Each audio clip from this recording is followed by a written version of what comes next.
Alors, rebonjour tout le monde. Alors, mon nom est Geneviève Vizina, mon plaisir. Je suis l'éditrice du magazine Caribou qui porte sur la culture culinaire québécoise. Et dans notre premier numéro, on a eu la chance, en fait, d'avoir une entrevue avec Michel Lambert. Pour ceux qui ne le connaissent pas, Michel Lambert, c'est vraiment le gardien de notre histoire culinaire. Il a parcouru le Québec pendant des années pour recueillir les recettes, les savoir-faire, l'histoire, en fait, de notre cuisine.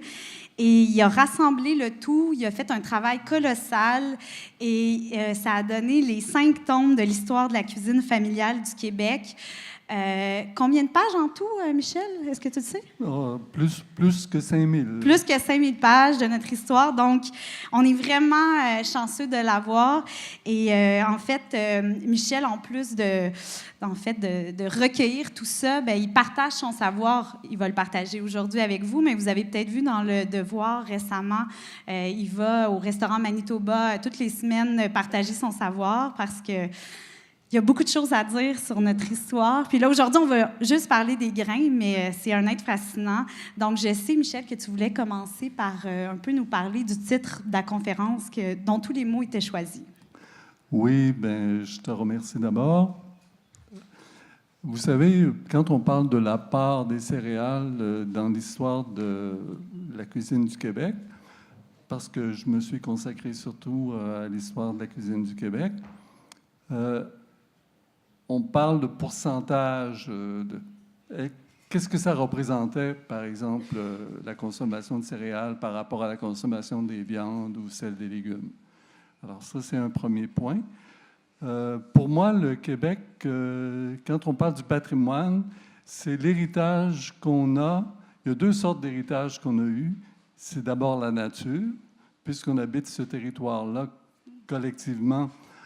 La nature d'ici avec la mer, avec la forêt, enfin avec l'agriculture qui s'est implantée il y a 1000 ans, parce que ce n'est pas les Blancs qui ont emporté l'agriculture. Vous savez que les Autochtones faisaient déjà de l'agriculture depuis l'an 1000, au moins, dans la région de Montréal.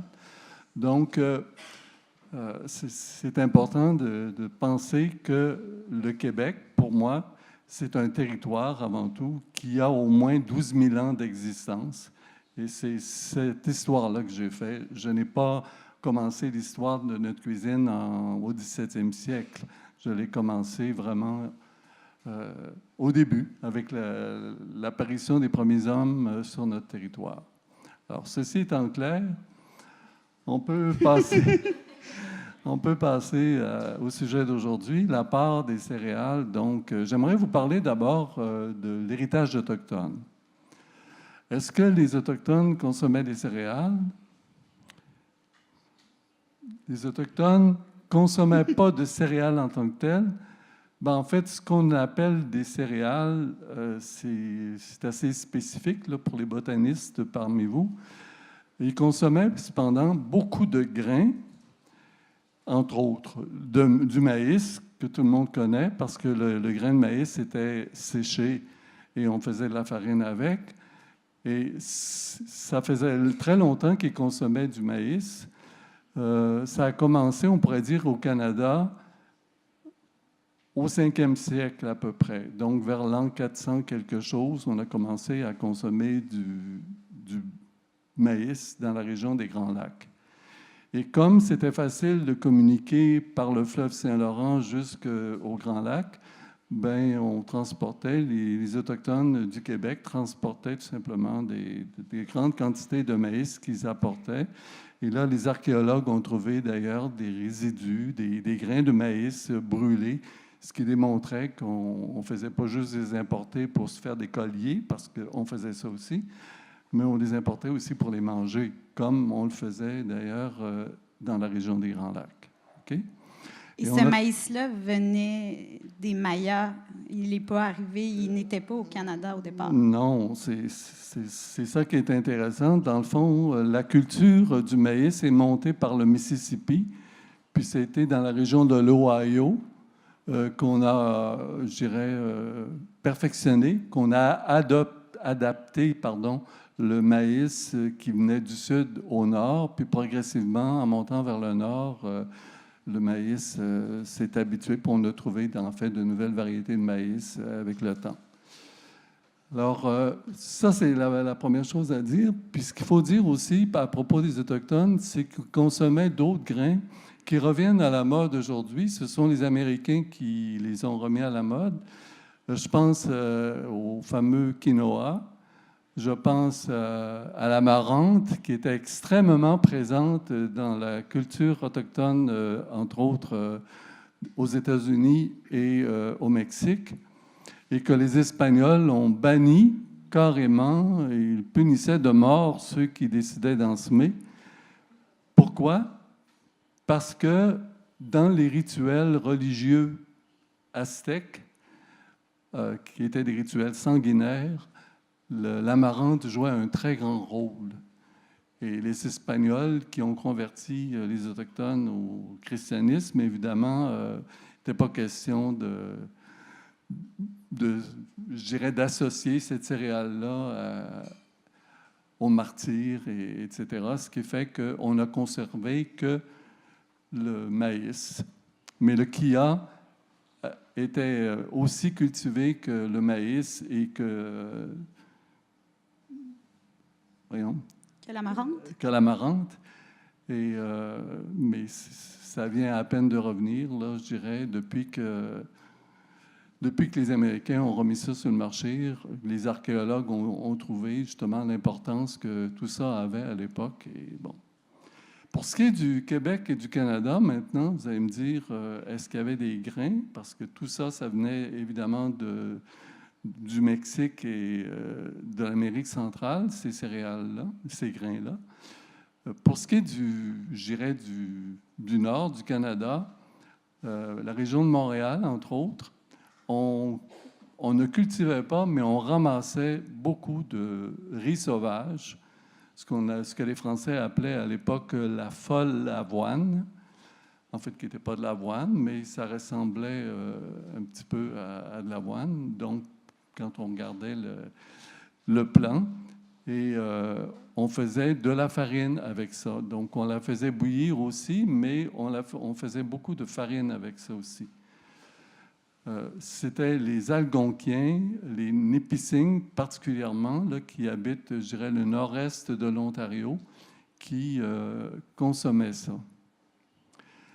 Il y avait aussi le cambium. J'aimerais ça que tu en parles, oui. Parce que moi, ça m'a marqué quand tu m'as expliqué que les Autochtones faisaient une farine avec ce qu'on trouve dans une écorce d'arbre. Oui. Ça, c'est très intéressant parce que, en fait, c'était un aliment, si on veut, de secours, un aliment de réserve, parce qu'il y avait souvent des guerres entre les Autochtones qui étaient des agriculteurs, qui s'appelaient les Iroquoiens, et les autres nations, j'allais dire, comme les Algonquins, ceux qui habitaient plus le nord, ils étaient souvent en guerre. Puis une des misères qu'on faisait aux Iroquois, c'était de brûler leur récolte et de découvrir leurs réserves pour tout brûler, le maïs, pour les affamer, parce que c'était l'essentiel vraiment de leur nourriture. Alors, eux avaient pris la précaution avec le temps de se faire de la farine avec d'autres choses, comme par exemple des haricots, avec le cambium qu'on trouve dans les arbres. Vous savez que dans n'importe quel arbre, vous avez l'écorce extérieure, et entre l'écorce et le bois dur, il y a une partie qui est plus molle. Alors, c'est cette partie-là, quand on abattait un arbre, qu'on ramassait obligatoirement, qu'on faisait sécher au soleil pendant tout l'été, puis qu'on pouvait, avec l'aide d'un pilon, d'un mortier, réduire en farine par la suite. Et ça, c'était une réserve. Quand les Blancs sont... C'est comme ça qu'ils ont découvert le sirop d'érable aussi. Exactement, oui. Parce qu'en fouillant pour aller chercher ce cambium-là, ils sont aperçus, quand ils faisaient ça le printemps, entre autres, qu'il y avait de la sève, puis que c'était sucré quand on y goûtait. Bon. Donc, je donne juste le défi à la première personne qui va faire un pain avec la farine de cambium parmi vous. En tout cas, le défi est lancé. Bon, les meilleurs cambiums, évidemment, ceux qui sont les plus doux à la consommation, parce que j'ai déjà goûté, c'est vraiment les cambiums du bois franc, le frêne, par exemple, l'orme. Mais le cambium le plus facile à manger, c'est le cambium des conifères. C'est pour ça, d'ailleurs, que ça se mange même cru. Du sapin, par exemple, quand vous trouvez l'intérieur de l'écorce, vous pouvez goûter, c'est un peu amer, mais ça se mange même cru. Donc, tout ça pour dire que c'est intéressant parce qu'on ne voit plus du tout ça dans la boulangerie, évidemment, puis on n'en voyait pas non plus à l'époque. Sinon, en mélange, on s'arrivait, par exemple, que quand ça faisait longtemps qu'on avait du cambium, qu'on mélangeait ça avec du maïs. Et c'est ça, les Autochtones avaient plein de produits avec lesquels ils pouvaient faire de la farine, et ce n'était pas simplement des grains, comme le maïs, c'est un grain, ou l'amarante, etc. Ils en faisaient aussi avec des racines, comme les topinambours ou les liantes, là, vous savez, la fleur jaune qu'on appelle les soleils. Ils faisaient de la farine aussi avec des graines de tournesol. Voilà. Puis il y a les différentes sortes de haricots là, dont on a parlé. Alors ça résume grosso modo l'héritage autochtone. Puis je pense qu'on pourrait en mettre davantage peut-être dans notre boulangerie québécoise, puisque comme ça appartient vraiment à notre tradition, ce serait intéressant, n'est-ce pas, d'expérimenter ça. Maintenant, on parle de l'Europe. Oui, bien, en fait, de l'Europe, du Moyen-Orient, où tout a commencé. Oui. J'ai découvert il n'y a pas très, très longtemps, puis j'en étais vraiment tout heureux d'apprendre ça. Bien, tout le monde sait que les premières céréales ont été plantées au Moyen-Orient, en fait, précisément dans la région qu'on appelle le croissant fertile, qui correspond aux régions actuelles de l'Iran, l'Irak et la Turquie. D'accord?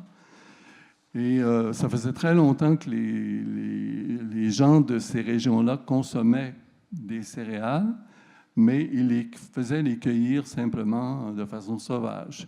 Mais un jour, ils se sont rendus compte que ce qu'ils ramenaient à la maison tombait par terre, puis poussait très, très bien autour de leur maison. Alors, ils ont eu l'idée, désormais, de planter toutes les céréales qu'ils voulaient près de leur maison, puis ce serait bien plus facile. Et c'est comme ça que l'agriculture est née. Carrément. En fait, l'agriculture, c'est ramener la nature à soi, près de soi. C'est ça, l'agriculture, fondamentalement. Donc, première chose qu'on a semée, qu'on s'est aperçu qu'il y avait des gros grains, c'était l'engrain. Puis, cette céréale-là a fini par évoluer, par produire plusieurs centaines de variétés je dirais, de céréales de la famille du blé.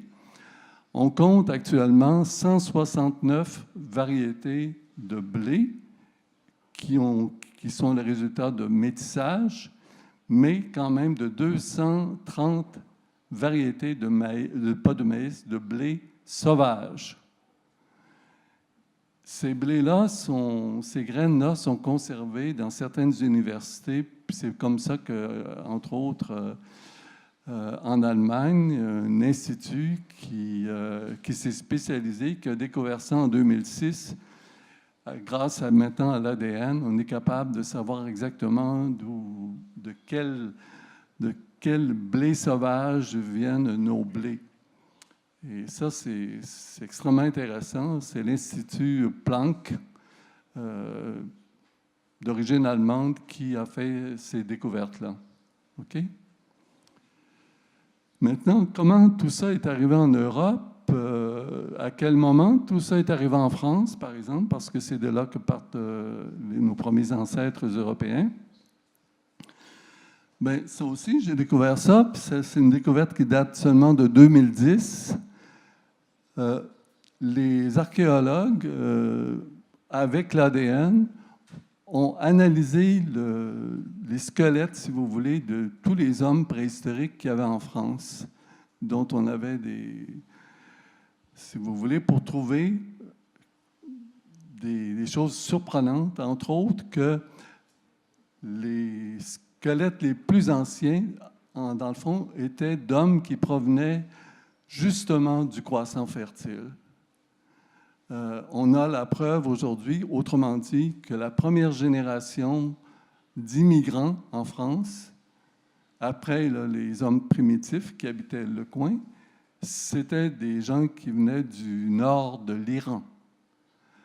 Et que ces gens-là étaient des agriculteurs, et c'est eux qui ont amené la culture du blé, de l'orge en Europe.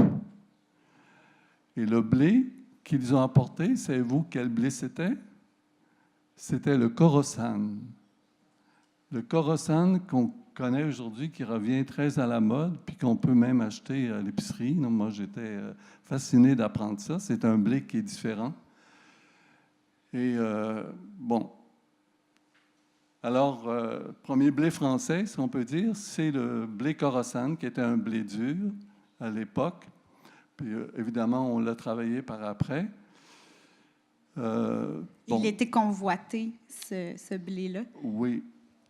Par les Romains. Tu m'as dit que c'était comme ça que les Romains avaient voulu envahir la France pour leur terre à blé. Exactement ça. Alors, il y a eu les Celtes en France d'abord, qui sont arrivés il y a 3000 ans, qui ont suivi les Anatoliens, parce que la région, on l'appelle aujourd'hui l'Anatolie, la région au nord de l'Iran qui nous a envoyé les premiers immigrants. La deuxième, c'était les Celtes, qui, eux, ont adopté l'agriculture et qui sont devenus des champions, d'ailleurs, du pain. Les Celtes étaient très, très bons. Ils ont été les premiers à penser à mettre de la levure de bière pour faire lever le pain, parce qu'ils avaient appris à faire du pain des Grecs et des Romains, mais eux ne mettaient pas de levure, sinon la levure naturelle, là, vous savez, qui...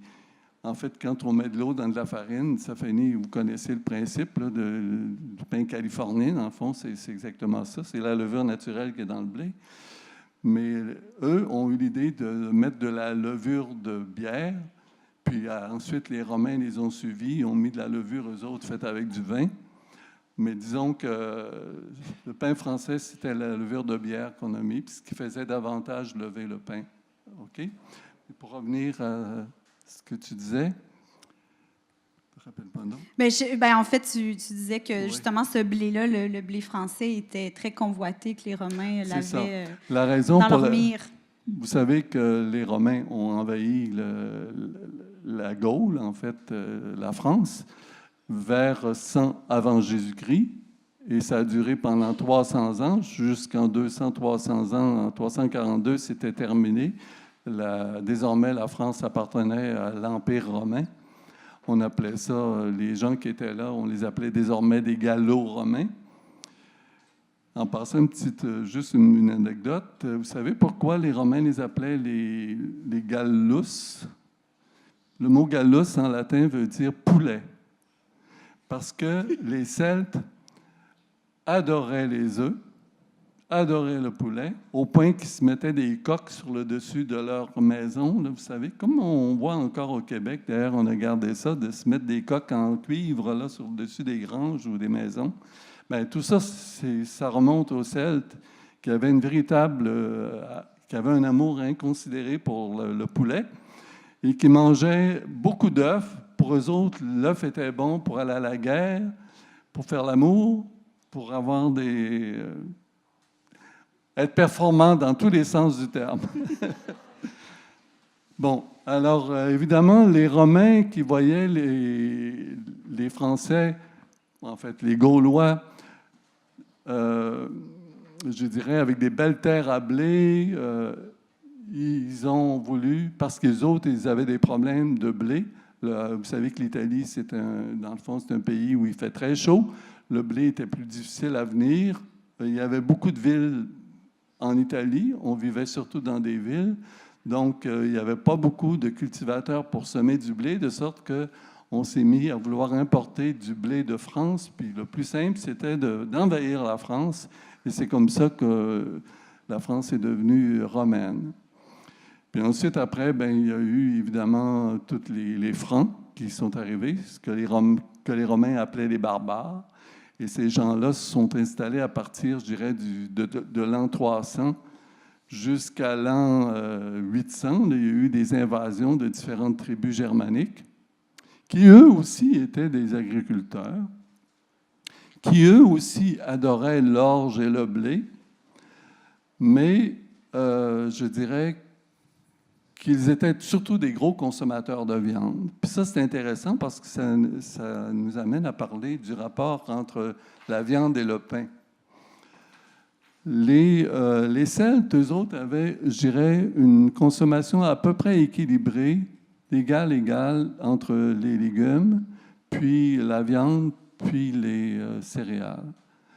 Les céréales étaient consommées par eux autant en bouillie, là, ce qu'on appelle du gruau ou des brouets, un vieux mot français qui est le mot brouet, qui est traduit par broth en anglais. Vous voyez, en fait, qui sont des céréales épaisses, des espèces de bouillies de céréales épaisses. Alors, eux mangeaient donc les céréales de cette façon-là et en pain. Et c'était très équilibré aussi. Mais les Francs, entre autres, parmi les Germains qui se sont installés en France, les Francs, c'était des gros consommateurs de viande. Et à la différence des Celtes qui, eux, adoraient le porc et l'agneau, les Francs, eux autres, adoraient le bœuf. Ils étaient de gros mangeurs de bœuf et de viande, particulièrement l'hiver en basse saison. Au point, d'ailleurs, que lorsque ces gens-là se sont convertis au christianisme, l'Église a décidé de les obliger à manger moins de viande en imposant 3 jours de jeûne par semaine et 40 jours de jeûne avant Noël puis avant Pâques, qui étaient les 2 grandes fêtes chrétiennes à l'époque. Alors, ils n'ont pas eu le choix, parce qu'ils étaient nouvellement convertis, et donc très pieux, de se plier à ça, de manger moins de viande. Et vers le 8e siècle, là, on a commencé, je dirais, à modifier le menu franc, à remplacer, je dirais, toute la viande par les protéines que dans les céréales. Ce qui fait que, dans l'espace de 200 ans, vers l'an 1000 à peu près, 80% de l'alimentation en France était faite de céréales. 80%. Et le reste, c'était pour garnir, dans le fond, les céréales. On faisait du pain, puis on mettait quelque chose sur le pain, donc des tartinades de légumes, des œufs, etc. Alors, donc, le pain était devenu vraiment le pain quotidien. C'était la part importante. Et c'est comme ça que lorsque les Français ont émigré au Québec au début du 17e siècle, c'est ça qu'ils ont apporté comme habitude. C'est pour ça que quand on regarde les statistiques, là, moi, j'étais complètement renversé de ça. 90,4% des terres au Québec étaient semées en blé. Vous rendez-vous compte du chiffre? 90,4%. À l'arrivée des... En fait, jusqu'à, on pourrait dire, de 1608, parce qu'il y a eu une pause, là. Les Anglais ont conquis le Québec entre 1629 et 1632. Mais autrement, entre-temps, jusqu'en 1663, c'est ça. Le blé était extrêmement important. En 1663, il y avait 13 moulins pour moudre ce blé-là. 13 moulins pour moudre la farine, évidemment. Mais le blé, c'est ça, quand les Français sont arrivés, le blé, c'est pas tout de suite imposé parce qu'il était assez cher, je pense, à faire venir d'Europe. Donc, on mangeait encore beaucoup de maïs, la fameuse semoule de maïs aussi. Oui. Vous avez tout à fait raison. Mais c'est toi qui me l'as dit, oui. C'est pas moi qui savais ça. Bon, je me dédirai pas. Il y avait donc, je dirais, une grande part de l'alimentation, surtout chez les religieux qui voulaient convertir les Autochtones, de manger comme eux. Alors, Marie de l'Incarnation, par exemple, qui est la première religieuse qui s'est installée au Québec, je dirais, qui a fondé les Ursulines à Québec, elle exigeait qu'on serve au réfectoire la même chose que ses élèves huronnes, c'était des petites huronnes, mangeaient, donc obligatoirement, non pas du blé, mais du maïs.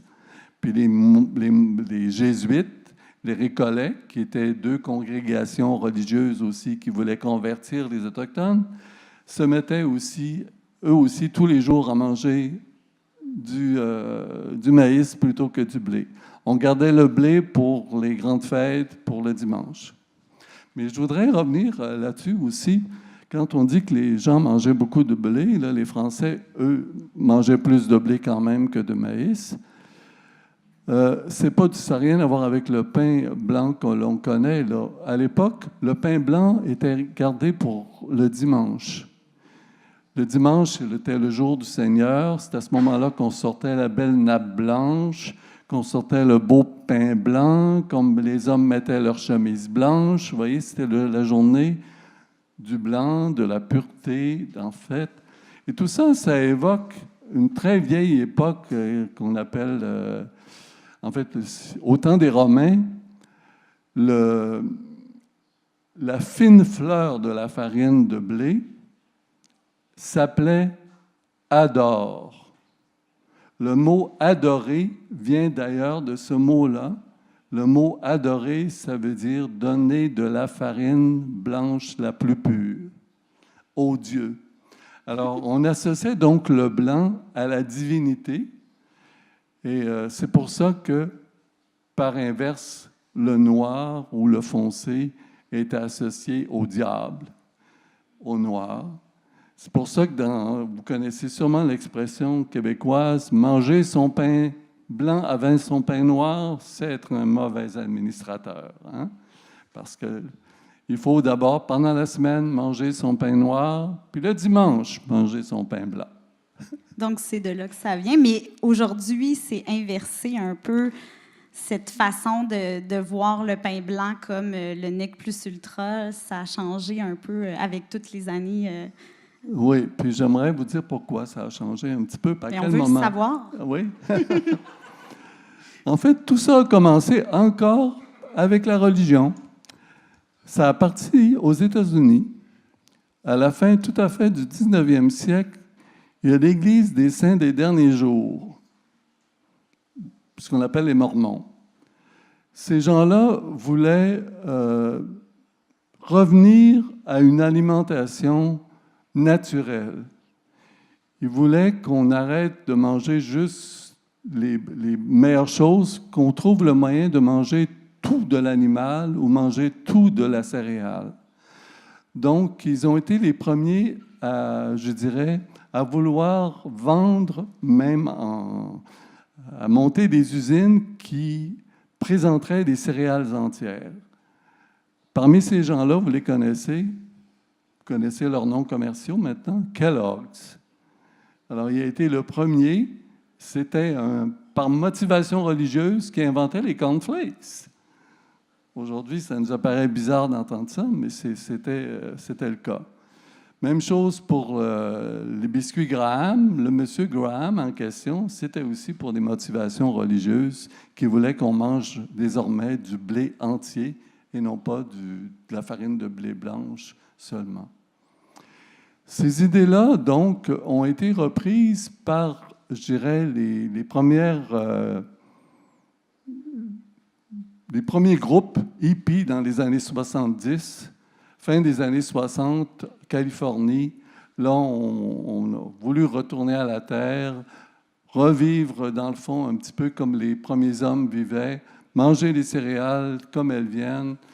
Et tout ça a fini par, avec le temps, si vous voulez, puis il y en a parmi vous, là, je vois qu'il y en a qui ont le même âge que moi, qui ont connu donc cette époque où on a changé les habitudes alimentaires considérablement, où on a prôné le végétarisme, la consommation de céréales entières, etc. Et ça a donné naissance au pain de blé entier, au pain de céréales intégrales, etc., qu'on connaît aujourd'hui. Mais tout ça avait commencé à la fin du 19e siècle, cette espèce de désir, si vous voulez, de manger l'aliment au complet.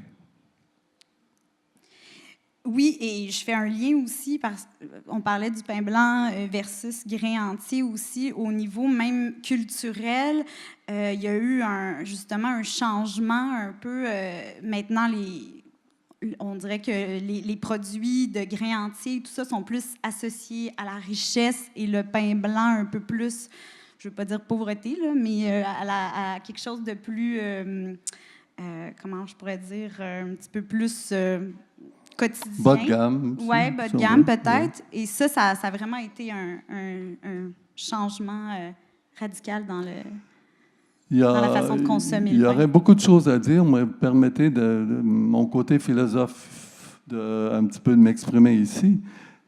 On retrouve ici, là-dedans, une espèce de rejet de la pureté en tant que telle, qui était proposé par la religion, en fait, et le monde gréco-romain, l'aristotélisme, si on veut, là, Aristote et Platon, etc., qui a été adopté par l'Église catholique, puis qui a prôné une espèce de grande symbolique là, du blanc et du noir.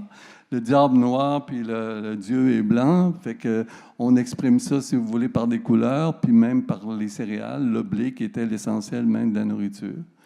À partir du moment où ces choses-là ont pris le bord, où il y a eu des remises en question par des gens religieux aussi, mais qui remettaient en question les religions fondamentales du christianisme, du protestantisme, etc., avec les dernières sectes, si on veut, là, on a vu arriver d'autres idées, d'autres façons de concevoir les choses.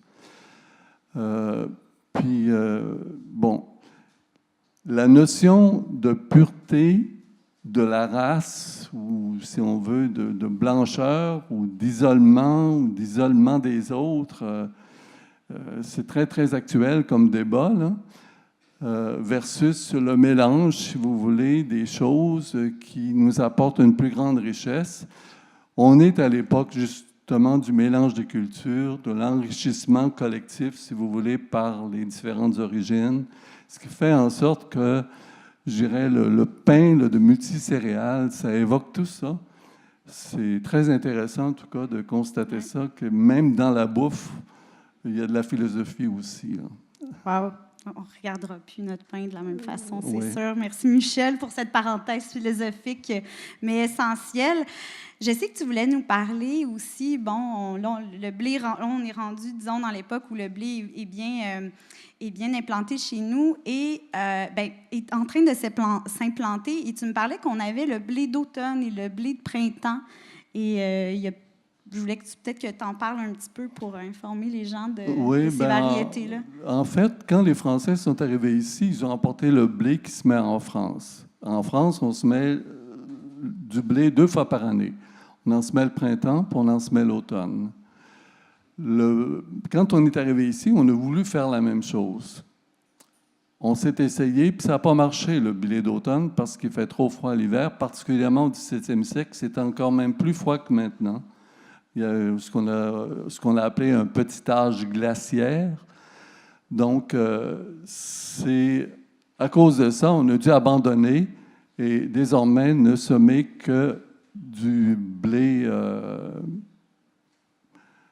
de printemps. De printemps. OK? Il y a Pierre Kalm, quand il est venu nous visiter. Pierre Kalm, c'est un Suédois, un biologiste suédois. Il est venu faire un tour du Québec en 1749, puis il a observé plein de choses, puis a regardé le blé que les gens semaient, puis s'est rendu compte que désormais, en fait, qu'autrefois, paraît-il qu'on se met du blé français, puis là, c'est plus du blé français qu'on se met du blé suédois. Parce que le blé suédois était adopté au nord, puis qui venait bien ici.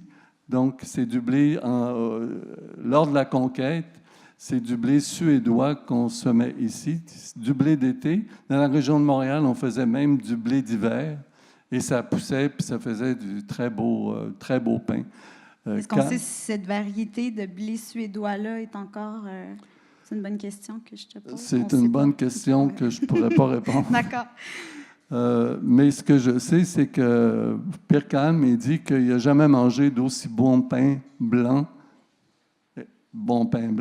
en voulant dire que la farine était très blanche et très belle, et que malgré que c'était surtout du blé d'été qu'on plantait au Québec, que c'était même supérieur au blé français. C'est son point de vue, là, c'est un Suédois. Il nous reste déjà peu de temps, Michel. Oui. Il y avait un point, je ne sais pas s'il y a un point que tu veux plus exploiter, puis on finira peut-être par ton message au boulanger, mais un point qu'on a peut-être moins abordé, il y avait la crise du blé qui, tu m'as dit, oui. avait en fait changé nos habitudes alimentaires, puis on pourra finir avec ça. OK. Puis ton message à nos amis présents aujourd'hui. Ben, écoutez, vous savez qu'à force de semer du blé, puis de, je dirais pas engraisser la terre, ben la terre finit par s'appauvrir et faire en sorte qu'on n'a pas de belles récoltes. C'est exactement ce qui s'est passé au début du 19e siècle. Vers 1830, on a assisté à la crise du blé.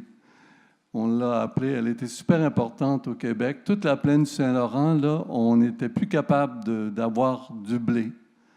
Donc, ça a obligé les gens, si vous voulez, à aller chercher le blé dans d'autres régions qui étaient en train de s'ouvrir, comme par exemple Charlevoix, le Saguenay-Lac-Saint-Jean, puis après, c'était le Témiscamingue, où là, avec des nouvelles terres qui étaient encore très riches, on a pu aller chercher du blé. Mais la population augmentait tellement rapidement qu'on n'a pas pu avoir, je dirais, assez de blé. Ce qui fait qu'on est obligé de se tourner désormais vers d'autres céréales, comme l'avoine, comme le sarrasin, qui a pris un essor considérable à ce moment-là. C'est à ce moment-là que les gens se sont mis à manger le matin, à éliminer complètement le pain le matin, par le remplacer par du gruau d'avoine, et par des crêpes de farine d'avoine, et surtout des crêpes de sarrasin, ce qu'on appelle les galettes de sarrasin. Là, c'est entré là, vraiment dans les mœurs à ce moment-là.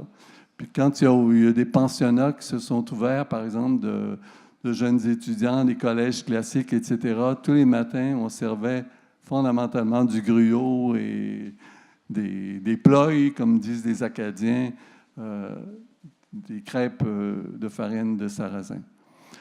Mais surtout, on a remplacé le blé par les pommes de terre. Parce qu'avant ça, les gens ne savent pas ça, là, la majorité des Québécois ne savent pas que la patate, c'est récent. On mange des pommes de terre depuis le milieu du 19e siècle seulement. Avant ça, on la donnait aux cochons. C'était un légume qu'on connaissait, mais qu'on ne mangeait pas. Et c'est parce qu'on a été forcé de changer nos habitudes à cause du manque de blé qu'on s'est mis à manger des pommes de terre. Et ceux qui nous ont initiés à la consommation des pommes de terre, c'est fondamentalement les Anglais. Les soldats anglais qui étaient en garnison à Québec étaient nourris avec des pommes de terre. Puis ensuite, quand les Irlandais sont arrivés, eux autres, vous savez que ce sont les pommes de terre qui leur ont sauvé la vie aussi. Donc, partout, quand ils sont arrivés ici, la première chose qu'ils ont plantée, ce n'est pas du blé, c'est des pommes de terre, comme ils le faisaient chez eux.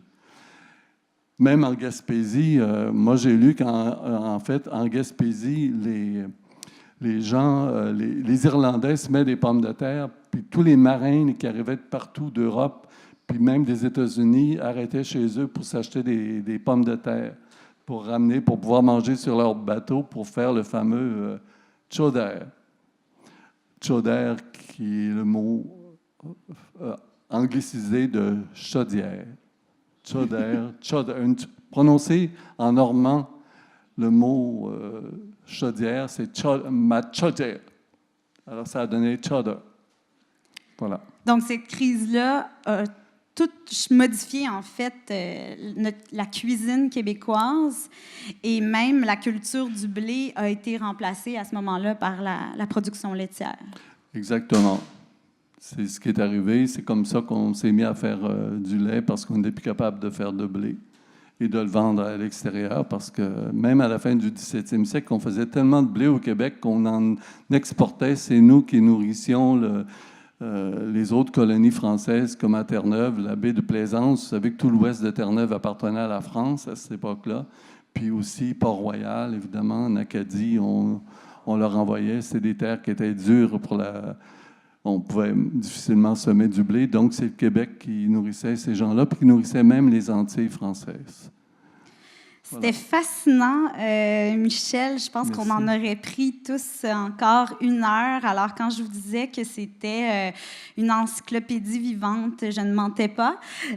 Donc, je vous invite à essayer de trouver, en fait, ces livres qui sont dans toute bonne librairie. La cuisine familiale, c'est devenu pour beaucoup de chefs des références. Puis, je sais que, Michel, tu voulais terminer peut-être avec un petit message suite à toute ton explication historique. À la fin de toute cette histoire-là, il y a un message. Bon, en fait, moi, la raison pour laquelle, je travaille là-dessus depuis plus de 20 ans, c'est pour remettre à l'honneur le patrimoine. Puis pour moi, le patrimoine, c'est pas juste ce que les Français nous ont légué, c'est ce que tout le monde qui était là en 1867, lorsque le Québec a été fondé officiellement, tous ces gens-là, les Autochtones, les Britanniques, ont apporté quelque chose à notre cuisine. Nous sommes le résultat de ce mariage, de ce métissage-là, de cette fusion, si on veut, de ces fusions culturelles. Puis ce serait le fun qu'on fasse la même chose dans le blé, qu'on aille chercher les vieilles recettes de toutes ces ethnies-là, de leur farine, puis qu'on fasse du pain désormais avec ça. Pas juste du pain, des pâtisseries, des biscuits, les fameuses galettes, là, vous savez, ou les banniques, la bannock, etc. Merci beaucoup, Michel. Plaisir.